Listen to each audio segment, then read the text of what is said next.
اور آخر میں اسی سچ نے ان کی شہادت کا وہ ذریعہ بن گیا۔ میں سمجھتا ہوں کہ ان کی اس شہادت کو ہم رائے گاہ نہیں جانے دیں گے۔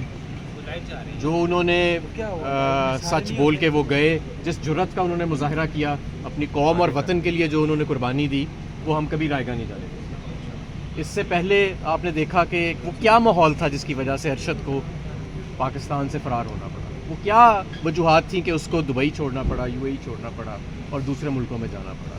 ان سب کی تحقیقات ہونی چاہیے۔ آخر اس کا جب گھر یہاں پہ ہے، وہ اس دھرتی کی مٹی ہے، تو کیا وجہ ہے کہ اس کو یہاں سے جانا پڑا؟ تو یہ ایسے نہیں چل سکتا۔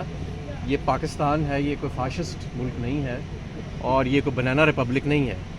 یہاں پہ ایک ایکٹیو سول سوسائٹی ہے، یہاں پہ لاکھوں کروڑوں ارشد شریف بستے ہیں، اور انشاءاللہ تعالیٰ اب حق اور سچ کی آواز کو کوئی گولی دبا نہیں سکے گی۔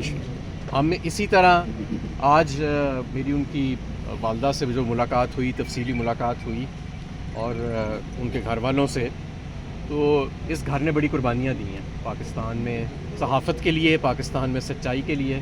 ان قربانیوں کو کوئی بھی اگنور نہیں کر سکتا، ان قربانیوں کو کوئی بھی۔ اور میں آپ کو ایک اور بات بتاؤں، اب ایک بیانیہ بھی بنا جائے گا، اس چیز کو نارملائز کرنے کی کوشش کی جائے گی، جیسے مقصود چپڑاسی کے قتل کو نارملائز کیا گیا تھا، لیکن ہم اسے نارملائز نہیں ہونے دیں گے۔ اب اس کی تحقیقات ہونی پڑیں گی۔ ایک انسانی جان، ایک قیمتی انسانی جان، ایک پاکستان کا سرمایہ، صدارتی ایوارڈ حاصل یافتہ صحافی کو قتل کر دیا گیا۔ اس سے پہلے اس کو اس وطن سے چھوڑنا پڑا کیونکہ ماحول اس کے ارد گرد اتنا تنگ کر دیا گیا تھا۔ تو یہ کیا تانے بانے ملتے نہیں ہیں؟ یہ بالکل ملتے ہیں، اور ہمیں اس کی ایک انڈیپینڈنٹ جوڈیشل انکوائری ہم اس کی ڈیمانڈ کرتے ہیں۔ جو جنازہ ارشد شریف کا ہوگا وہ ایک شہید کے شایانہ شان انشاءاللہ تعالیٰ ہوگا۔ پاکستان کی بہت بڑی شخصیت تھی، کوئی دور دور تک بھی ہم دیکھیں، حالانکہ ہمارے صحافت کے اندر بڑے دلیر لوگ ہیں، لیکن ارشد شریف جیسا جو ایک اثاثہ تھا، ارشد شریف جیسا جو ہیرا تھا، جس دلیری کے ساتھ، مطلب کہ اس میں اللہ تعالیٰ نے اپنی ذات کے علاوہ کسی چیز کا ڈر ہی نہیں رکھا تھا، اور وہ ہم سے بھی لڑ پڑتا تھا اگر اس کے ذہن میں کوئی بات آ جاتی تھی جو سمجھتا تھا کہ ہم کو غلط بات کر رہے ہیں۔